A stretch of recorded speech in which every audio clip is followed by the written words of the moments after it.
ke ujung Selat Malaka, semua itu bangsa Melayu banyak yang apa di situ. Dah, kenapa lagi? Makanya ejaan, nah tuh. Jadi tidak apa namanya? Tidak sembarangan itu tidak ada yang kebetulan, semua ketetapan. Kenapa dibilang Arab Melayu? Karena ejaan huruf Arab sama ejaan Melayu itu sama gitu. Itulah bangsa namanya. Nanti ada lagi bangsa namanya bangsa suku-suku perusak, itulah bangsa Ya'juj Ma'juj namanya. Beda lagi nih.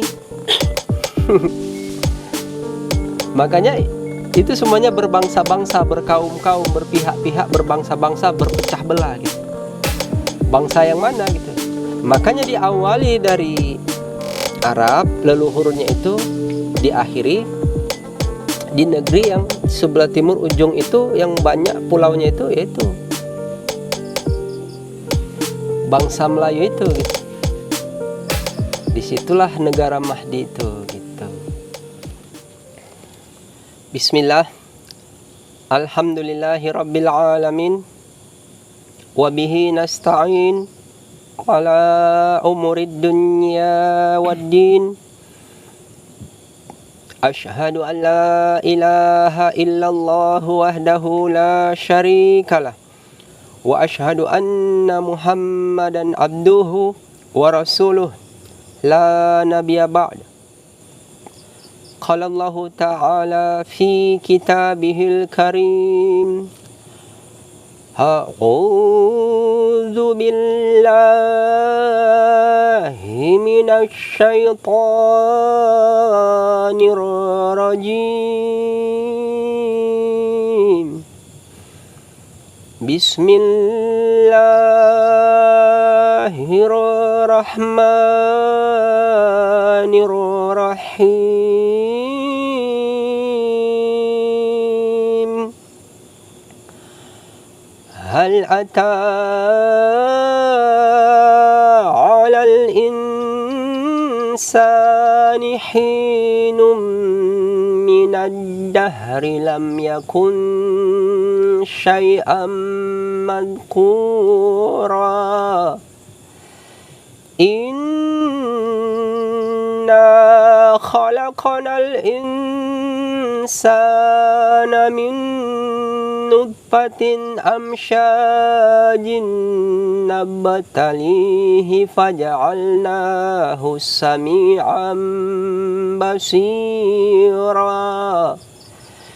Inna hadainahu sabila imma syakiran wa imma kafura. Sadaqallahul aliyul azim. Wa sadaqa rasulul nabiyul karim. Wa nahnu ala dhalika minasy syahidin. Allahumma ja'alna min syuhada'il haqq al-qa'imina bil qist. Baik, alhamdulillah. Assalamualaikum warahmatullahi wabarakatuh. Waalaikumsalam warahmatullahi wabarakatuh.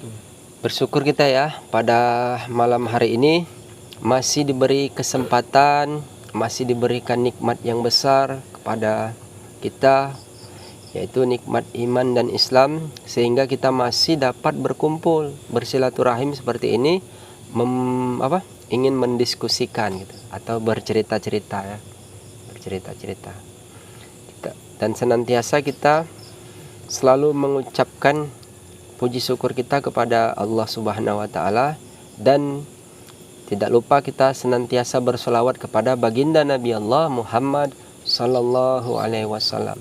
Allahumma sholli ala sayyidina Muhammad wa ala ali sayyidina Muhammad. Nah, mungkin langsung saja ya pada teman-teman. Mungkin ada hal-hal yang mau didiskusikan gitu. Silakan. Ya, silakan. Assalamualaikum warahmatullahi wabarakatuh. Waalaikumsalam warahmatullahi wabarakatuh. Saya izin bertanya Tuan, saya membaca ada beberapa ayat tuh kan mengenai tentang beriman dan kufur gitu. Itu maksud ayat tuh ditujukan kemana gitu Tuhan, sama penjelasan rincinya gitu Tuhan. Itu aja. Ya. Assalamualaikum warahmatullahi wabarakatuh. Waalaikumsalam warahmatullahi wabarakatuh. Gimana Tuan, juga ada yang mau ditanyakan, silakan. Biar sekalian nanti kita ambil mic-nya kalau ada nanti, atau kita cerita dulu ya. Ya. Jadi seperti ini. Kata beriman kita ambil dari bahasa rukun iman ya. Arkanul imani sittatun an tu'mina billahi wa malaikatihi wa kutubihi wa rusulihi wa bil yaumil akhir wa qadarihi khairihi syarrihi minallahi ta'ala. Rukun iman itu dibangun atas 6 perkara. Iman kepada Allah, iman kepada malaikat, iman kepada kitab, iman kepada Rasul, iman kepada hari akhir, iman kepada takdir baik dan takdir buruk gitu. Nah, kata beriman ini diperuntukkan kepada mereka yang Islam. Makanya di dalam perbuatannya itu, orang Islam itu setelah dia bersaksi dengan keimanannya gitu, nanti kita bisa dapat membagi di situ. Nanti ada orang yang beriman itu berbuatnya itu karena dia berimannya karena persaksiannya gitu. Ada juga bisa dilihat dengan perbuatannya gitu. Contoh dia bersaksi ya, seperti dia sudah mengaku kepada Islam, maka dia bersyahadat, aku bersaksi asyhadu alla ilaha illallah wa asyhadu anna muhammadar rasulullah. Nah, persaksiannya itu akan dituntut dengan perbuatannya. Kenapa? Setelah dia bersaksi bahwa Allah Tuhannya, Nabi Allah, Rasulullah Muhammad itu Rasulnya, maka di situ wa iqamus shalah wa itauz zakah wa saumu ramadan wa hizul baiti man istata'a ilaihi sabila. Nah, itu ada perintah-perintah, maka disuruh mendirikan sholat, disuruh membayar zakat, disuruh berpuasa pada bulan Ramadan, dan disuruh berhaji kepada mereka, bagi mereka yang mampu gitu. Nah, jadi kata beriman di situ Tuan, ada dia berimannya karena persaksiannya dan juga bisa dilihat dari perbuatannya. Nah, sedangkan perkara kufur itu kita ambil dari cerita awal, sebagaimana kata kufur di awal ini, sebelum kita nih ada di muka bumi ini, cerita kufur ini sudah ada sejak masa penciptaan Nabi Allah, Nabi Adam alaihissalam gitu. Yang bunyi ayatnya seperti ini. Bismillahirrahmanirrahim. Wa idz qulna lil malaikati isjudu li adama fasajadu illa iblis aba wastakbara wa kana minal kafirin. Nah, sadaqallahul azim. Jadi di situ dalam penggambaran ayat itu, wa idz qulna lil malaikati isjudu li adama fasajadu. Ketika Allah memerintahkan seluruh para malaikat untuk bersujud kepada Adam, maka fasajadu, maka segeralah mereka bersujud. Maka mereka langsung bersujud. Illa iblis. Iblis kenapa tidak mau? Aba, dia enggan, dia tidak mau. Wastakbara, dan dia menyombongkan diri. Maka wa kana minal kafirin, maka dia tergolong kelompok mereka yang kafir gitu. Jadi di situ makanya saya bilang kita bisa dapat membagi keyakinan seseorang itu dikatakan dia beriman bisa dengan persaksiannya, bisa dengan perbuatannya.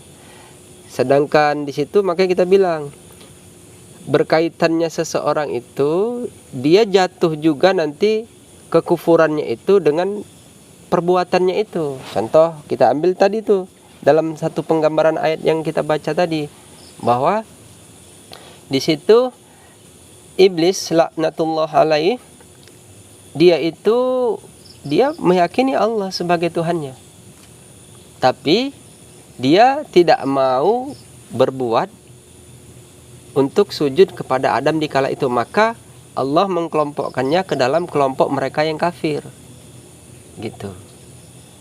Tapi kalau ditanya, dia beriman kepada Allah, iya beriman.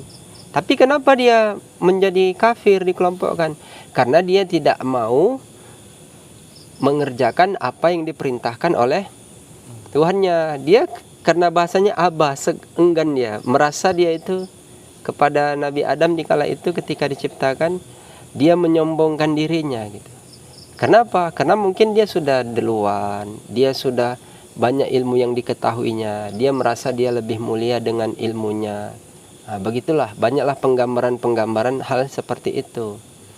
Makanya kalau dikaitkan kata beriman gitu. Nah, kalau iman dengan perbuatan itu, itulah yang dia seandainya dilakukan, dia baru bisa dikatakan dia beriman. Contoh begini, kata beriman ini di dalam penggambaran ayat itu contohnya, ya ayyuhalladzina amanu sta'inu bis-sabri was-shalah. Nah, berarti di situ ada ketentuan yang dikatakan di dalam penggambaran ayat itu. Allah katakan, hai orang-orang yang beriman, carilah pertolongan Allah dengan sabar dan sholat. Nah, jadi dia baru dikatakan dia beriman apabila dia mencari pertolongannya dengan dia sabar dan dia sholat. Berarti dikerjakannya itu perbuatan sholat itu. Berarti dikaitkanlah perbuatan antara beriman dengan pengerjaan sholat. Nah, begitu. Sedangkan di ayat lain nanti dikatakan, ya ayyuhalladzina amanu kutiba alaikumusiyam gitu. Hai orang-orang yang beriman, diwajibkan kepada kamu berpuasa sebagaimana orang-orang sebelum kamu gitu. Maka di situ dikatakan, kalau dia sudah mengakui Allah Tuhannya, baru dia mengerjakan puasa itu, maka dia dikatakan dia beriman dengan perbuatan puasanya. Kalau di awal dia melakukan perbuatan beriman itu dengan perbuatan sholatnya. Nanti semisal itu juga sama, nanti disuruh pergi berhaji. Apabila dia sudah melakukan itu, maka dia dikelompokkan orang yang beriman. Nah, itu semua perbuatan beriman itu diukur dengan perbuatan berimannya dia itu gitu. Kalau hanya sekedar bersaksi, mungkin bisa saja iblis dia mengakui Tuhan. Jadi tuan-tuan juga sama, saya juga sama, bahwa kalau kita sudah mengakui kita ini orang yang beriman, mengimani Allah dan Rasulnya, maka apa-apa yang diperintahkan itu dikerjakan. Jadi itu biasanya ada ujinya gitu. Karena di situ bisa saja dia tergolong orang yang kafir apabila dia tidak mengerjakan di masa itu. Dia punya kurun masa ya. Makanya nanti ditempatkan perbuatan itu ada sholat, puasa, zakat, haji. Nah, ada lagi perbuatan kata beriman yang sampai sekarang ini dia sudah sampai masanya. Yang mana tuh? Ya ayyuhalladzina amanu dzkurullaha dzikran katsiran. Nah, di situ, hai orang-orang yang beriman, berzikirlah menyebut nama Allah dengan banyak-banyak gitu. Artinya dia baru dikatakan dia orang yang beriman apabila dia sudah berzikir menyebut nama Allah dengan banyak-banyak itu tadi. Jadi ada fase-fase masa itu gitu. Nah, itu dia. Jadi kalau dikaitkan dengan suatu cerita gitu kan, ini kan semua ada yang membawanya gitu. Setiap kurun masa itu. Contohlah begini, kita kaitkan dengan yang namanya ahli kitab gitu. Kata kafir di situ tadi Tuhan, itu dia menutup. Iblis itu dia menutup dari perintah petunjuk kebenaran dari Tuhannya gitu. Petunjuk kebenaran apa? Sujud kepada Nabi Adam di kala itu. Kenapa dia enggan? Nah, ini juga akan terjadi cerita ketuhanan ini setelah masa itu gitu. Terjadinya bagaimana? Contoh begini ya. Ini biasa ujinya kepada ahli kitab. Iblis itu termaksud dia orang yang banyak mengetahui ilmu ya. Nah, jadi dengan ilmunya dia sombong gitu ya. Nah, maka nanti di situ ada namanya ahli kitab. Sebagaimana dalam penggambaran ayat itu, Bismillahirrahmanirrahim. Lam yakunil ladzina kafaru min ahlil kitabi wal musyrikina munfakkina hatta ta'tiyahumul bayyinah. Rasulun minallahi yatlu suhufan mutahharah fiha kutubun qaimah. Jadi sadaqallahul azim. Nah, di situ ada juga di kalangan para ahli kitab itu, mereka itu tidak semuanya itu mereka beriman, bahkan ada yang kufur, ada yang musyrik. Gitu di dalam penggambaran ayat itu. Jadi mereka gini, kalau kita mengukurnya di masa Nabi Musa alaihissalam gitu kan. Nih ya, di masa Nabi Musa alaihissalam, Nabi Musa membawa kitab nggak? Membawa kitab gitu kan. Nah, setelah itu Nabi Isa membawa kitab juga nggak? Bawa kitab. Sebelumnya Nabi Daud membawa kitab tidak? Baru Nabi Allah Muhammad SAW membawa kitab nggak? Nah, artinya semua nabi-nabi itu dia membawa kitab.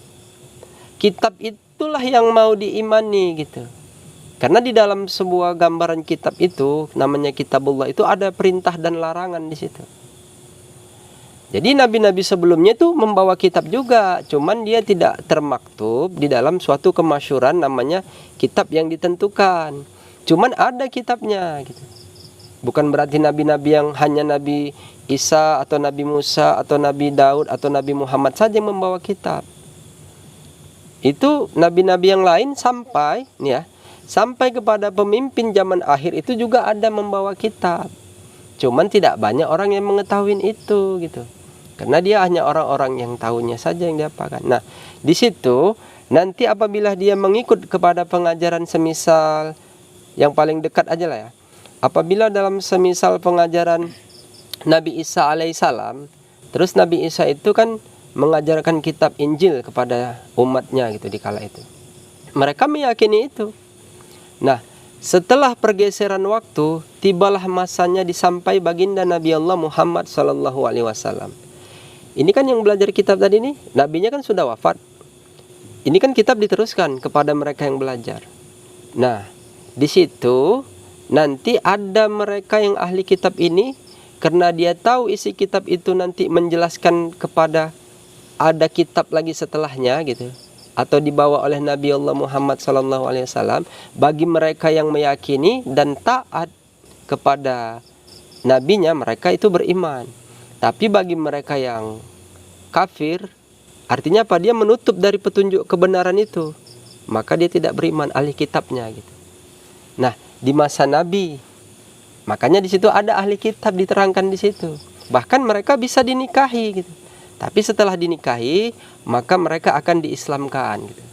Mereka itu awalnya beriman itu kepada kitab di awalnya itu mengikut kepada nabinya gitu. Tetap Tuhan itu Allah. Nah, datangnya baginda Nabi Muhammad SAW, maka mereka di situ bersaksilah kerasulannya gitu. Baru mengikut dengan apa yang dibawanya. Karena Nabi Muhammad membawa kitab Al-Quran. Apa-apa yang ada di Al-Quran itu ada di 4 kitab yang semua itu tadi, yang 3 kitab sebelumnya itu. Nah, nanti setelah itu lagi, setelah pada masa Nabi Muhammad SAW, itu kan ada lagi namanya masa Imam Mahdi gitu. Kira-kira Imam Mahdi membawa kitab enggak? Belum tahu saya tuh. Imam Mahdi juga membawa kitab.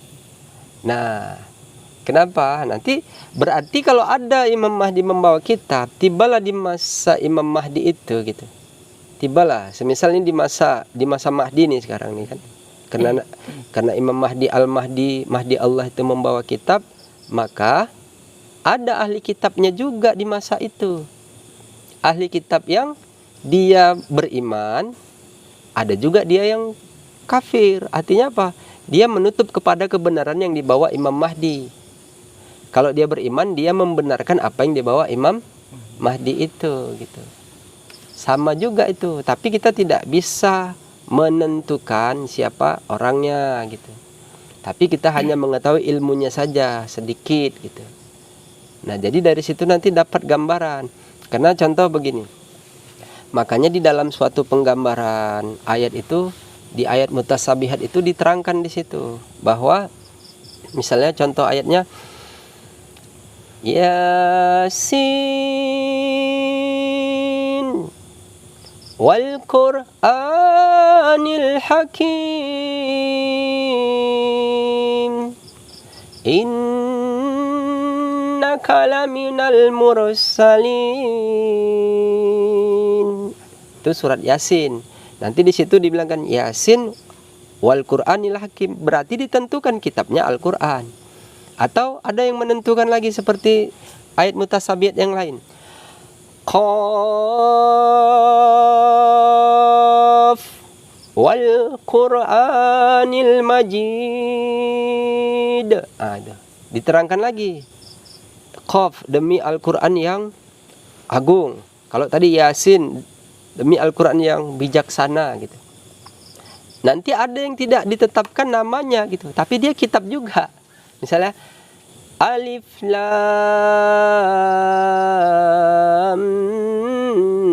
Mim Tanzilul Kitabi la raiba fihi min Rabbil Alamin. Nah, itu kitab juga. Alif Lam Mim. Tuh. Tanzilul, diturunkannya kitab. Kitabullah, dari Tuhan yang menciptakan seluruh alam ini itu. Ada kitabnya, ada. Nah, makanya disinilah kita mulai tahu bahwa kitabnya para nabi-nabi Allah, para Rasulullah, wali-wali Allah, sampai pemimpin zaman akhir Imam Mahdi Al-Mahdi, Mahdi Allah, itulah yang dikatakan Lauhul Mahfuz. Makanya apa-apa yang ada di Quran, Al-Quran itu menyempurnakan dari kitab-kitab sebelumnya. Itulah Zabur, Taurat, Injil, dan Al-Quran. Nah, nanti Lauhul Mahfuz itu, apa-apa yang ada di Lauhul Mahfuz ada di Al-Quran. Apa-apa yang ada di Al-Quran ada di Lauhul Mahfuz. Makanya dibilanglah Al-Quran itu sebagai penyempurna gitu, sebagai petunjuk hudalinnas. Maka dari itu di ayat lain dikatakan Syahrul Ramadan alladzi unzila fihil Qur'an hudalinnasi wa bainatim minal huda wal furqan. Nah, di situ dijelaskan bahwa turunnya Al-Quran itu pada bulan Ramadan, petunjuk kepada manusia. Hudalinas wa bainatim minal huda wal furqan, dan sebagai pembeda antara hak dan yang batil. Jadi yang dapat membedakan antara hak dan yang batil, mereka itu yang membawa kitab. Makanya para wali-wali Allah itu bisa dia membedakan antara hak dan yang batil, dan maksudnya dia menafsir tentang isi Quran itu sebagai, Quran ini kan sebagai petunjuk kan. Maka yang bisa membedakan antara petunjuk di masa itu ya para wali-wali Allah itu. Sebagaimana kalau diurut kepada masa Nabi, yang mengetahui tentang isi kitab sebelumnya itu ya Nabi itu juga, karena dia membawa Furqan. Turunnya itu dia tidak bersamaan, dia punya kurun masa gitu. Makanya nanti di zaman akhir ini juga sama. Di masa Imam Mahdi Al-Mahdi, Mahdi Allah itu, dia juga membawa kitab yang menjadi petunjuk, membedakan petunjuk Quran itu gitu. Paham maksudnya? Jadi ahli kitabnya udah tahu gimana. Ada yang mau Tuan tanyakan lagi? Ada satu lagi. Iya, silakan. Tanya ini jin Tuan ya. Itu gimana Tuan mengenai, kan ada di beberapa hadis kan yang pernah saya baca mengenai ciri-ciri. Tuhan kan sering menceritakan tentang Imam Mahdi gitu. Jadi mengenai ciri-ciri Imam Mahdi itu di hadis lain dibilang putih kemerah-merahan gitu. Iya. Tuhan. Ada juga di hadis lain juga di pipinya ada tahi lalat gitu. Giginya jarang gitu. Itu gimana apanya Tuhan? Itu aja Tuhan. Iya, baik. Itu sering makanya saya memang suka bercerita perihal, saya suka mengungkapkan siapa orang yang tidak tahu siapa Mahdinya, dia nggak akan tahu siapa Dajjalnya. Nah, Imam Mahdi yang menunjuk kaum, Al-Mahdi yang membawa kaum. Nah, itu dalam artian begini. Kalau itu ucapannya dari hadis, itu sudah benar yang Tuhan maksudkan. Contohnya warna kulitnya sosok seorang Mahdi Allah itu dia putih kemerah-merahan. Kalau kulit itu kan dia semua dari wajah, tangan, kaki itu kulit. Cuman yang kemerah-merahan itu dia di sebelah mananya. Apa semuanya ada merah-merah, putih merah gitu. Tuh, di mananya gitu. Nah, itu kalau orang yang dia kenal, dia berjumpa, dia pasti tahu. Putihnya apanya? Kalau sudah pasti putih itu kulit gitu. Kemerah-merah. Kan di situ putih kemerah-merahan gitu. Nanti orang menggambarkan ada orang putih kena matahari terus pipinya kemerah-merahan gitu. Kalau saya bilang bisa seperti itu kalau orang yang putih. Cuman di situ ada lagi yang signifikannya gitu. Sebelah mana dia merahnya? Nah, baru tadi Tuhan bilang di hadis itu di bagian pipinya ada tanda seperti bintang, kaukabunduri gitu ya kan. Ada di wajahnya itu ada tanda tai lalat seperti bintang gitu. Wajah itu mana? Pipinya gitu ya. Di pipinya kan. Pipi itu kan batasannya ini. Jadi pipi yang mana? Pipi yang atas atau yang bawah? Yang depan atau yang belakang gitu. Nah, jadi kalau orang yang betul-betul dia kenal, dia tahu itu letaknya di mana gitu.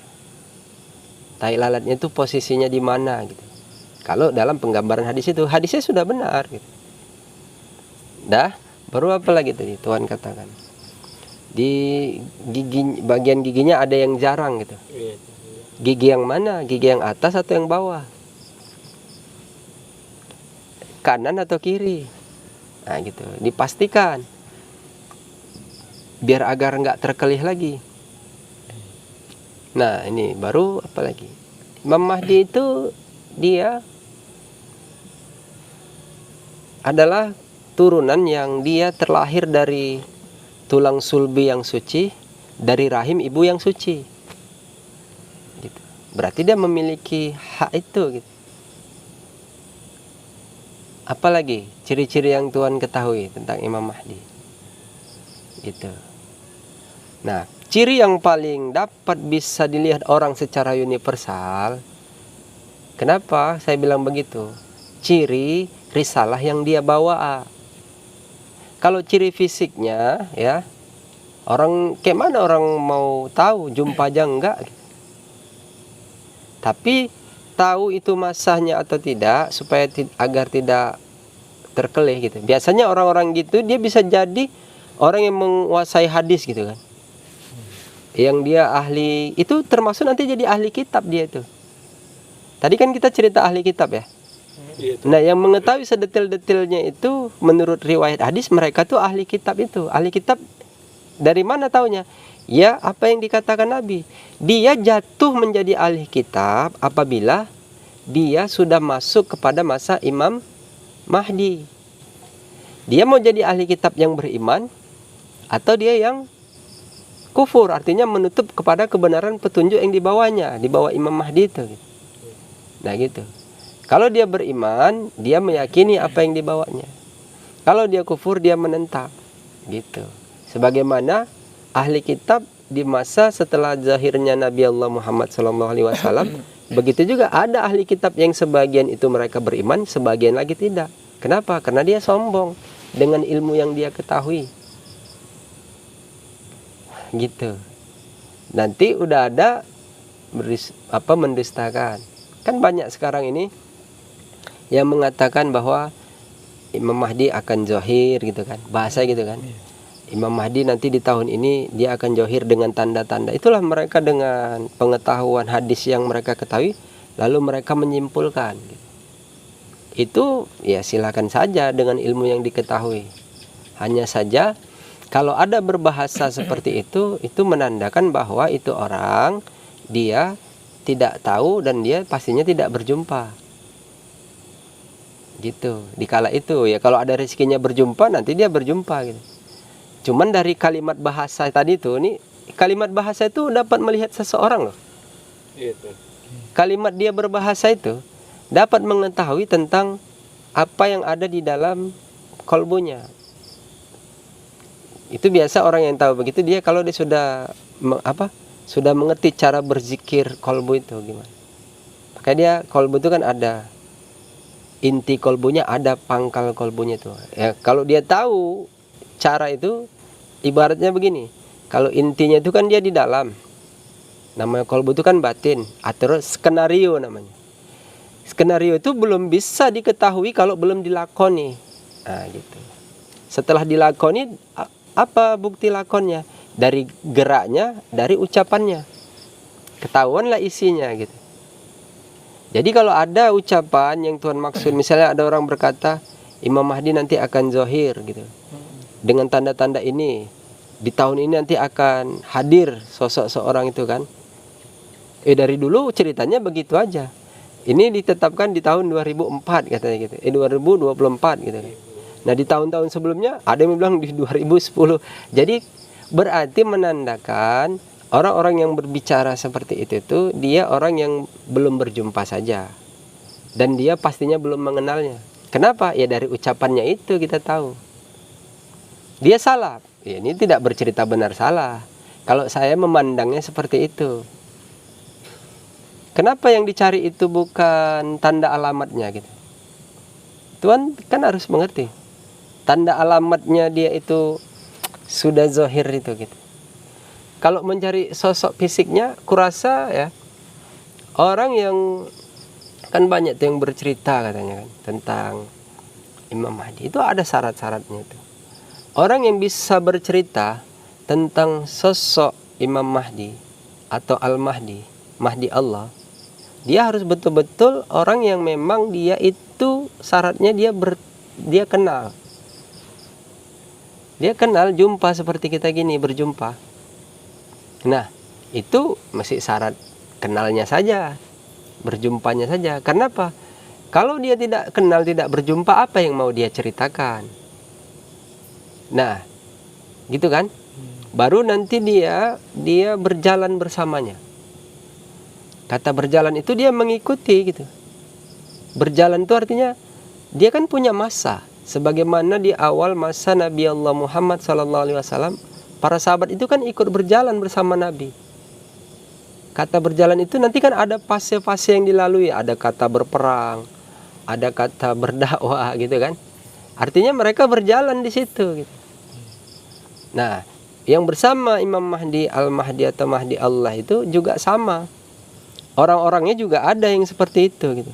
Baru yang ketiga itu dia menyaksikan kebesaran-kebesaran yang ada pada sosok seorang Imam Mahdi atau Al-Mahdi itu. Dia menyaksikan kebesaran-kebesaran yang dia lihat gitu. Makanya tidak sembarangan gitu. Tidak semudah itu ya melihatnya. Jadi kalau hanya sekedar Tuhan kenal, ya kan? Lalu tidak melihat apa kebesaran-kebesaran yang diperlihatkannya, apa yang mau Tuhan ceritakan? Udah, setelah itu dia meyakini pengajaran yang disampaikannya. Kan udah saya bilang tadi di awal, Nabi Allah, Rasul Allah, wali-wali Allah, pemimpin zaman akhir itu membawa kitab. Gitu. Jadi ada nanti yang disampaikannya pengajaran itu, nah orang yang bersamanya itu dia meyakininya itu. Kalau dia nggak meyakininya, apa yang mau diceritakan? Ya dia aja nggak yakin. Kata yakin itu setelah diterimanya dia buat, gitu. Nah kata kitab di situ bedakan di antara gini ya. Kalau dia tertulis, itulah kalau di awal di masa Nabi Allah Muhammad SAW, tertulisnya dimaktubkan di dalam sebuah kitab namanya Al-Quran. Itu dari lisan Nabi keluarnya. Nanti ada yang dari lisan Nabi, dia itu berbentuk kalam, tapi dia bukan Al-Quran, tapi itulah hadis. Harus dibedakan. Di masa Mahdi Allah, Imam Mahdi juga seperti itu. Ada dia nanti yang namanya kitab itu dia tertulis. Itulah amar perintah, itulah ijazah. Yang dia tertulis, diberikan ijazah secara tertulis. Ada ucapan yang dia bukan ucapan keseharian pada lazim umumnya gitu kan. Atau bilanglah kata-kata nasihat yang sifatnya ini jarang dikeluarkan. Ini berbentuk kalam. Itu juga kitab. Tapi kitabnya yang dia dirawikan, artinya tidak semua orang yang bersamanya itu mendengar gitu. Sama seperti di masa Nabi itu. Hadis itu juga sama, ada hadis yang mutawatir. Kalau orangnya banyak yang mendengarkan, oh ini pangkatnya mutawatir karena banyak yang mendengarkan. Gitu. Nanti kan ada nanti hadis-hadis yang dia yang meriwayatkannya hanya beberapa orang saja. Cerita itu juga sama gitu. Makanya harus memahami itu. Kalau saya lebih cenderung dengan tanda ciri alamatnya. Kalau saya ditanya gitu, ya ini sudah masanya gitu. Makanya kita suka mengungkapkan siapa orang menunggu, dia tidak tahu apa yang dia tunggu, maka merugilah dia. Kalau dia menunggu, dia tahu apa yang dia tunggu, maka beruntunglah dia. Kata menunggu ini kan berarti memang dia itu tahu gitu. Kalau nggak tahu apa yang mau ditunggu. Kalau kata tahu itu makanya saya bilang saya lebih cenderung dengan tanda ciri alamatnya. Kalau tanda ciri alamat Imam Mahdi itu, Al-Mahdi itu kan saya bilang Imam Mahdi yang menunjuk kaum, Al-Mahdi yang membawa kaum. Nah, kaum yang ada yang termaktub di dalam Al-Quran dan hadis itu, ya, kaumnya itu kaum mufaridun. Tanda ciri alamatnya mereka itu laki-laki dan perempuan yang banyak berzikir menyebut nama Allah, Allah, Allah. Kalau tuan-tuan sudah mendengar orang berzikir menyebut nama Allah, Allah itu dengan zahar, itu menandakan itu masanya gitu. Kenapa? Karena Mahdi Allah itu dia Al-Mahdi itu Rasul Allah. Sebagaimana dalam penggambaran ayat laqad kana lakum fi Rasulillahi uswatun hasanah liman kana yarjullahal yaumal akhir wa zakarallaha katsiran. Ada suri tauladan yang baik pada diri Rasulullah itu apabila kau mengikutinya, dia nanti pada hari akhir banyak berzikir menyebut nama Allah Allah.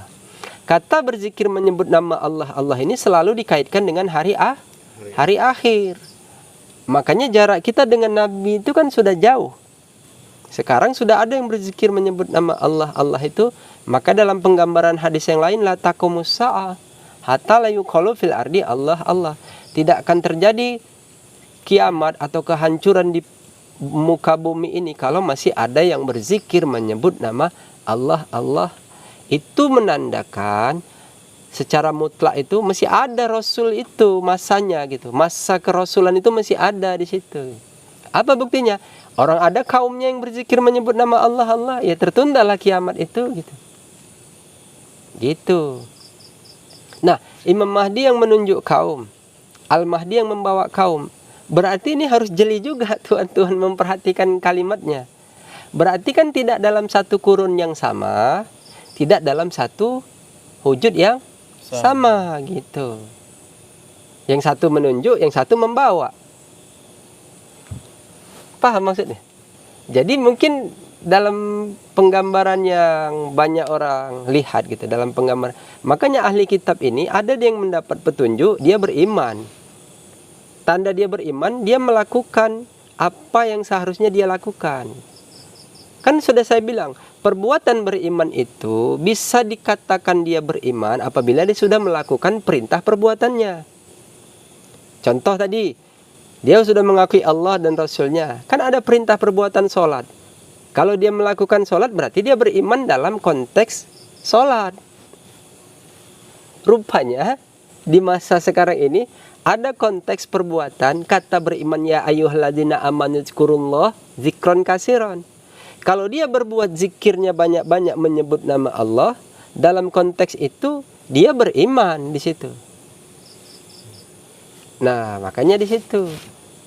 Makanya ada ahli kitab yang dia memang dia beriman dengan perbuatan setelahnya, maka ada dia ahli kitab yang dia tidak beriman. Lawan dari tidak beriman itu ya kafir. Kata kafir itu kan dia menutup dari cerita petunjuk kebenaran yang seharusnya yang dibawa masa itu. Maksudnya yang dibawa masa itu, kalau itu sudah masa Mahdi, maka orang-orang yang meyakini nabinya di awal, petunjuknya itu ikut kepada Mahdi Allah itu gitu. Iya kan? Jadi itu mentata bahasa itu tidak semudah orang memikirkan beramal terus dapat pahala. Itu kan ceritanya kan sudah dilalui gitu. Cerita untuk berhati-hatinya di masanya itu gimana gitu. Makanya kita bilang ada ahli-ahli kitab dalam penggambar. Makanya itu harus dijelaskan gitu. Jadi kalau menunggu tidak tahu apa yang dia tunggu, maka dia akan merugi. Kalau dia menunggu, dia tahu apa yang dia tunggu, maka dia akan beruntung. Ciri tanda alamatnya di masa ini kan sudah ada yang berzikir menyebut nama Allah, Allah itu. Kenapa itu tidak dijadikan suatu pemikiran yang mengkhawatirkan terhadap dirinya gitu. Jangan sementang aku sudah sholat, oh ini perintah, ya bagus. Aku sudah puasa, aku sudah zakat, aku sudah berhaji, itu bagus, itu perintah yang sudah dilakukan gitu. Jadi kalau ada satu masa perintah yang tidak satu dilakukan, hati-hati di situ dengan sifat merasa diri tadi. Kenapa? Dia sudah semuanya katanya gitu. Aku sudah berilmu, aku sudah tahu ini, aku sudah melakukan. Apa bedanya dulu sama masa iblis itu? Kenapa? Karena datang yang baru. Terus seperti tidak menerima gitu. Seperti haba. Dia enggan. Udah enggan, wastakbar. Dia menyombongkan dirinya pula lagi. Nah, itu terjadi di masa Mahdi, itu juga terjadi. Di masa Nabi Muhammad terjadi, di masa Nabi Isa terjadi, di masa Nabi Musa terjadi. Jadi di setiap masa itu semuanya terjadi. Ada pemain-pemainnya itu semua. Ada yang beriman, ada yang kafir. Kata kafir itu dia menutup dari kebenaran perbuatan beriman itu tadi, ditolaknya gitu. Tapi ingat, kita tidak bisa menentukan siapa benar, siapa salah. Ini bukan cerita benar salah. Ini cerita Al-Mahdi, Imam Mahdi atau Mahdi Allah. Kita hanya bercerita, biasanya orang kalau bercerita itu, dia bercerita dengan apa yang dia ketahui. Sama seperti yang di luar sana dilakukan. Mereka bercerita, mereka dengan apa yang mereka ketahui. Tidak cerita benar salah. Saya pernah ditanya itu sama, ada kemarin itu, menanya tentang, katanya Imam Mahdi itu sudah zohir katanya di Pakistan, gitu kan, yang diambil risalah kemahdiannya, kerasulannya itu, dia menjadi Al-Mahdi itu ditunjuk menjadi Imam Mahdi itu karena menerima dari mimpi-mimpi gitu. Nah itu gimana kita menanggapinya? Kalau saya bilang, ya itu urusan dia gitu, nggak urusan saya gitu. Kenapa? Satu. Dan kalau cerita benar salah, mungkin benar untuk dia, tidak untuk saya gitu. Kita tidak bisa langsung membilang, oh tidak bisa, nggak bisa gitu. Artinya apa? Dia berbuat seperti itu kan seperti saya bilang, dia bersandar dengan ilmu yang dia ketahui. Tapi kalau saya tidaklah. Mana pula bisa atau mungkin gitu ya kan, seorang Al-Mahdi menerima risalah kerasulannya dari mimpi. Mana mungkin? Kenapa? Karena kan saya bilang, kita berbicara ada poin dasar gitu, atau menjadi, kalau orang bilang dalil gitu. Saya tahu Walaupun saya sedikit mengerti, paling tidak saya tahu membedakan itu bukan gitu. Kenapa bukan? Kan tadi Tuhan sudah mengatakan dengan tanda ciri yang ada di hadis, nggak ada sama dia itu gitu. Satu, itu secara fisik saja. Risalah, kan makanya saya bilang lebih mengutamakan risalah yang dibawanya itu. Kalau seorang Mahdi Allah, Imam Mahdi, Al-Mahdi itu membawa risalahnya itu langsung dari Tuhan yang menciptakan seluruh alam ini. Ada dalil ayatnya itu. Coba kita baca ya dalilnya. Mungkin selama ini enggak mengarah ke situ gitu. Bismillahirrahmanirrahim. Innahu laqur'anun karim fi kitabim maknun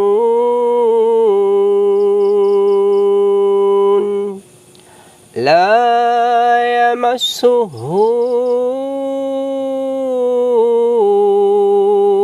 illal mutahharun tanzilum mir rabbil alamin. Shadaqallahul azim. Nah, di situ diterangkan di ayat itu, sesungguhnya Al-Quran itu adalah bacaan yang sangat mulia di dalam kitab yang terpelihara. Tidak dibenarkan menyentuhnya kecuali mereka hamba-hamba yang disucikan. Karena apa? Karena dia diturunkan dari Tuhan yang menciptakan seluruh alam.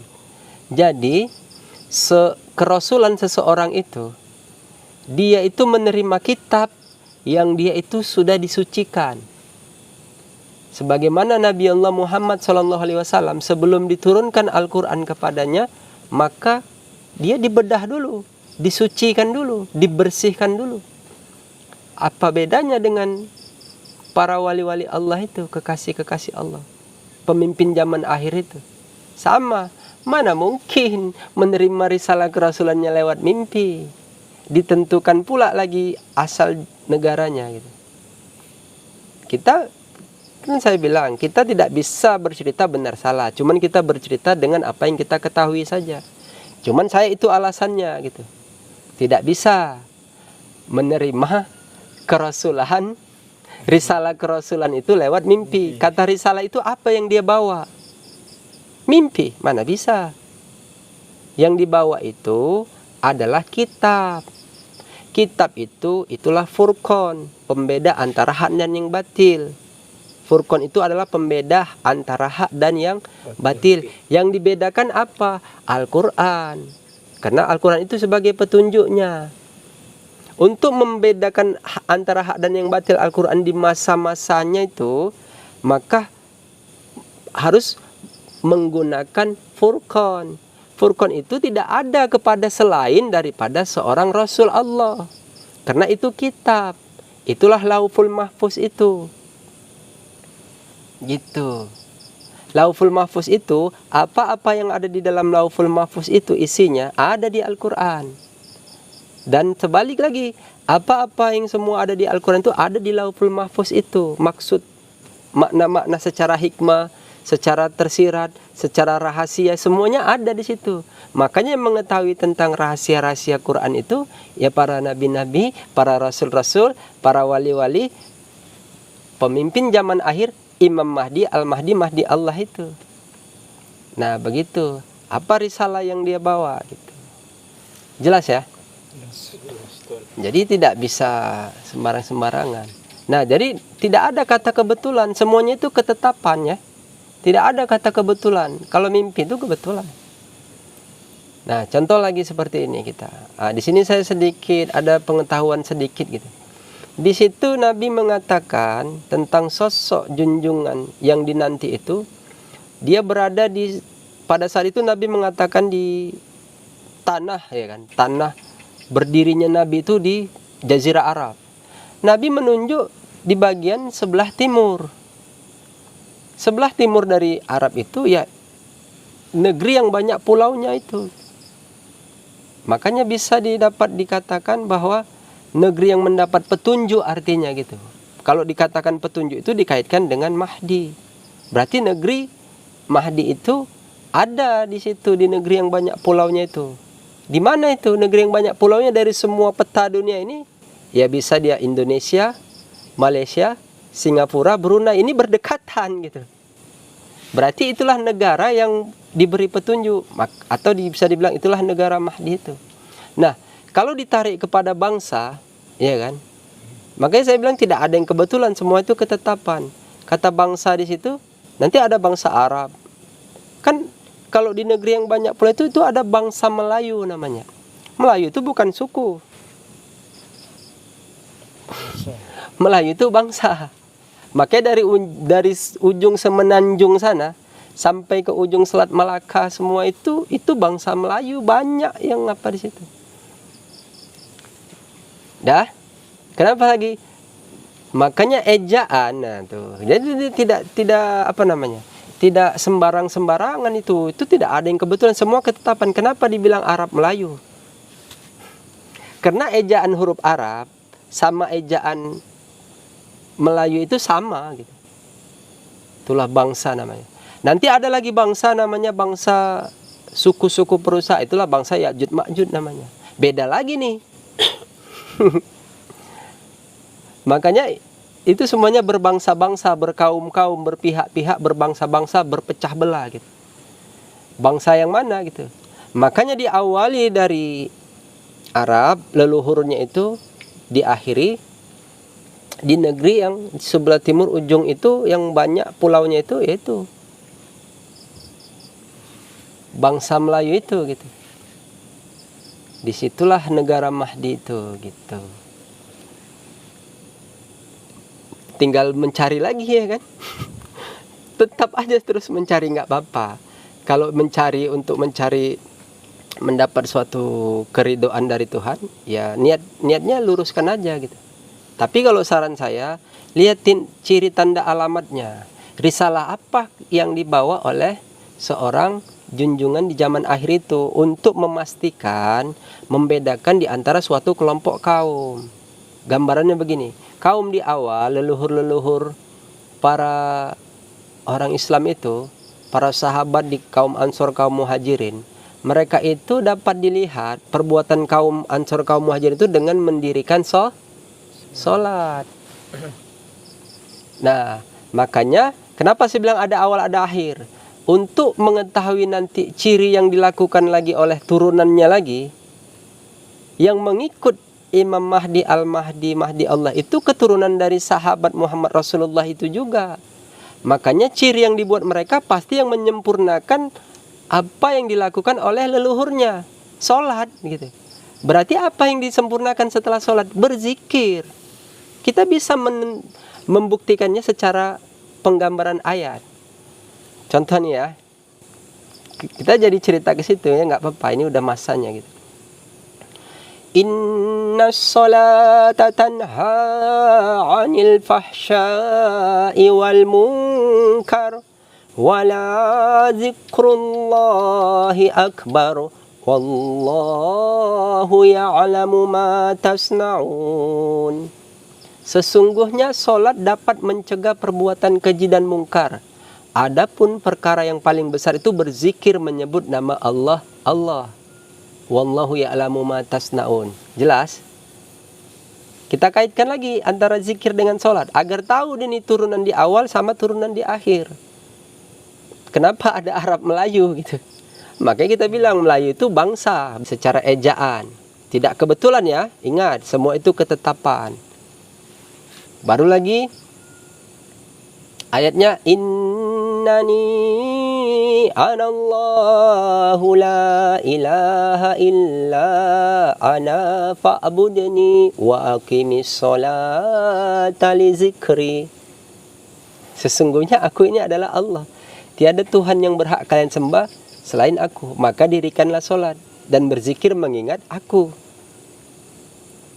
Mana lagi berkaitannya dengan zikir, dengan menyebut Fadhkuruni azkurukum washkuruli wala takfurun.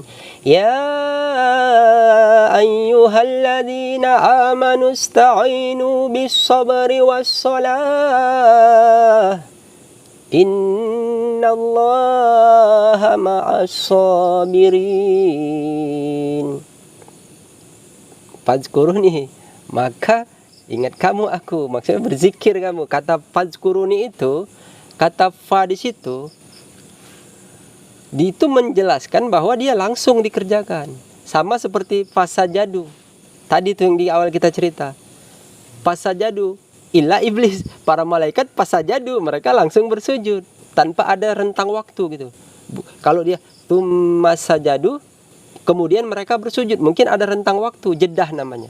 Ini enggak fasajadu illa iblis, kecuali iblis yang enggak mau. Nah, di sini juga fazkuruni, langsung dia. Azkurkum, Allah, Allah, gitu. Berarti dia langsung menyebut nama Tuhannya itu. Kalau itu perintahnya. Makanya zikir Allah, Allah itu diamalkan setelah sholat fardu, gitu. Makanya kalau mau beriman, dalam penggambaran itu dia disempurnakan keimanannya. Kalau sudah nggak sholat, udah pasti nggak zikir itu Tuhan. Kalau zikir nggak sholat, tidak masuk dia ke kotak beriman tentang berzikirnya. Mungkin dia beriman di sholatnya saja. Kita tetap tidak mau menghakimi seseorang itu dengan perbuatannya. Cuman kita mengasih tahu cerita ilmunya saja. Kenapa? Kan perbuatan tadi. Kalau pengakuan, udah semuanya lah mengakui. Tapi kalau sudah tidak mengakui Allah sebagai Tuhannya, Rasulullah itu sebagai Rasulnya, ya udah, apalagi perbuatannya. Makanya ada dia yang menutup dari kebenaran kata kafir itu dari perbuatan, walaupun dia mengaku itu Tuhannya Allah. Makanya ahli-ahli kitab itu mereka menjadi ahli kitab apabila jatuh masanya gitu. Makanya kita bilang ahli kitab di masa Nabi Muhammad itu orang-orang yang mengikut Nabi Isa yang belajarkan kitab Injil. Ahli kitab di zaman Nabi Isa juga ada, yang mereka kepada Nabi sebelumnya belajar kepada kitab Taurat. Ahli kitab di masa Mahdi ini juga ada. Siapa-siapa orang yang belajar kepada Nabi Muhammad dengan hadis-hadisnya, mengetahui ciri-cirinya. Kenapa hadis itu dikasih tahu dengan ciri apa? Supaya mengikut kepada sosok Imam Mahdi itu, Al-Mahdi, Mahdi Allah itu. Jadi bukan hanya sekedar dibaca. Makanya kita selalu mengingatkannya begini. Siapa orang yang tidak tahu siapa Mahdinya, dia tidak akan tahu siapa Dajjalnya. Kata Dajjal ini selalu dikait-kaitkan dengan kata ulama. Ulama ini sudah pasti dia ahli kitab. Kenapa? Dia mengetahui ilmu tentang apa yang dia pelajari. Kalau dia mendustakan apa yang dibawa oleh masanya itu, misalnya di masa Nabi gitu kan, mendustakan nabinya, ya udah, ini ahli kitab yang dia kafir. Kalau di masa Mahdi gitu juga. Jadi tanda alamatnya itu di akhir zaman itu, di zaman akhir itu, pemimpin zaman akhir itu dia membawa kaum. Nah, ini sedikit lagi menjelaskan gini. Kata kaum di sini itu harus diperhatikan. Kaum itu bukan golongan ya. Kaum itu bukan golongan. Golongan itu bukan kaum. Kalau golongan itu yang terpecah belah itu. Kalau kaum itu dia bersatu. Sebagaimana kaum di awal, kaum Ansor, kaum Muhajirin, mereka itu bersatu mengikut kepada nabinya dengan kalimat La ilaha illallah. Kalau kaum di akhir, mereka juga bersatu. Kalimat tauhidnya apa? Tanda alamatnya kan udah dibilang Nabi, banyak berzikir menyebut nama Allah, Allah. Gitu dia. La ilaha illallah itu kan mentauhidkan Allah, mentiadakan la nafi, mentiadakan, mengisbatkan Allah, mentiadakan Tuhan-Tuhan yang lain selain daripada Allah. Zikir menyebut nama Allah, Allah itu juga mentauhidkan. Mentauhidkan siapa? Ya Tuhan gitu. Kalau di awal tiada Tuhan, yang ada Allah, di akhir itu, di masa Mahdi itu, Tuhan itu ada, yaitu Allah. Kenapa? Karena kan dari saya bilang, ini masih dari turunan yang sama gitu. Makanya ada as-sabiquna awalun, ada as-sabiquna akhirun. Gitu dia. Mereka itu mufrad. Mereka itu berdiri sendiri kaumnya. Kata mufrad itu artinya dia tidak bercampur dengan sesuatu apapun. Makanya saya bilang itu bukan golongan, itu kaum ya. Kaum mufaridun namanya. Kenapa? Nabi aja mengatakan kaum mufaridun. Cirinya banyak berzikir menyebut nama Allah, Allah. Kata mufrad. Nah, kata mufrad itu dia tidak bercampur dengan apapun. Dia memisah, dia berdiri sendiri gitu. Kalau kata sabaqal mufaridun itu kalimat hadisnya menjelaskan tentang menang maju terdahulu mereka kaum mufaridun itu. Gitu. Kata menang maju terdahulu artinya mereka duluan beriman. Kalau diambil dari kata as-sabiquna awalun was-sabiquna sabiqun, mereka terdahulu beriman. Artinya kaum ini mereka duluan meyakini kepada sosok Imam Mahdi, Al-Mahdi, Mahdi Allah. Kalau as-sabiquna awal itu mereka duluan meyakini terdahulu mereka beriman kepada Rasulnya ya Nabi itu. Gitu. Jelas ya? Jelas. Mungkin ada lagi yang mau ditanyakan, silakan. Kita bincang-bincang. Silakan Tuan. Kayaknya Tuan dari tadi mau bertanya ya kan? Kayak tadi udah dijawab semua. Oh, udah dijawab semua ya. Ini kameramennya mau bertanya nggak? Oh nggak, ayo udahlah. Kalau nggak mau, biar kita sampai di sini aja. Mungkin Tuan ada lagi? Itu. Oh, situ saja. Jadi kita akhiri ya. Untuk mengakhiri itu kita padatkan lagi bahasanya. Apabila ada ucapan nanti Imam Mahdi akan johir di tahun ini, nanti Imam Mahdi akan datang karena sudah ada tanda-tanda ini. Kalau saya pribadi ditanya, kok nanti? Kenapa nggak sekarang gitu? Kenapa? Artinya kau sekarang berbuat, tanda alamat cirinya itu yang tandanya itu apa? Dia kan membawa kaum. Kalau sudah ada orang yang berzikir menyebut nama Allah, Allah itu berarti dia sudah ada di antara kamu gitu. Cuman karena kamu berkata begitu menandakan kamu tidak berizki untuk berjumpa dan mengetahuinya gitu. Kenapa? Karena dia bersama kaumnya itu. Kaumnya lah yang tahu. Kaum yang terpimpin ya. Kalau yang nggak terpimpin ya nggak bisa lah. Itu satu. Baru ahli kitab. Kata ahli kitab tadi, ada yang beriman, ada yang musyrik, ada yang kafir gitu. Artinya kafir di situ, dia kafirnya itu bukan dengan pengakuan, tapi dengan perbuatan. Kalau kafir dengan pengakuan itu, ya udah itu nggak usah dihitung lagi. Kenapa? Dia Allah aja udah nggak diakuinya sebagai Tuhan. Nabi Muhammad tidak diakuinya sebagai Rasul gitu. Nah, dia bisa saja menutup, kata kafir itu kata menutup dari petunjuk kebenaran dari perbuatan yang mau dilakukan. Udah itu sederhananya gitu. Jadi apabila Tuhan tidak sholat, Tuhan tidak beriman. Lawan dari tidak beriman, Tuhan menutup dari kebenaran perintah sholat itu. Maka dimasuk konteks kafir.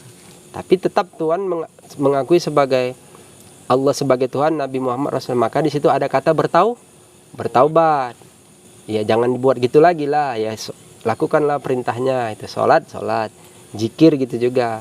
Nah, kalau dia dalam konteks pengakuan bukan perbuatan, dia itu bukan bertaubat, tapi namanya mu'alaf, berpindah dia lagi gitu. Paham ya? Mungkin sudah itu saja perjumpaan kita pada hari ini. Semoga apa yang kita lakukan ini bermanfaat buat kita. Billahi taufik wal hidayah. Assalamualaikum warahmatullahi wabarakatuh. Waalaikumsalam warahmatullahi wabarakatuh. Innallaha wa malaikatahu yusalluna 'alan nabi. Ya ayyuhalladzina amanu sallu alaihi wa sallimu taslima. Allahumma salli ala sayyidina Muhammad. Taqabbalallahu minkum minna wa minkum taqabbal ya karim. Allah sabaqal mufarridun. Alhamdulillah.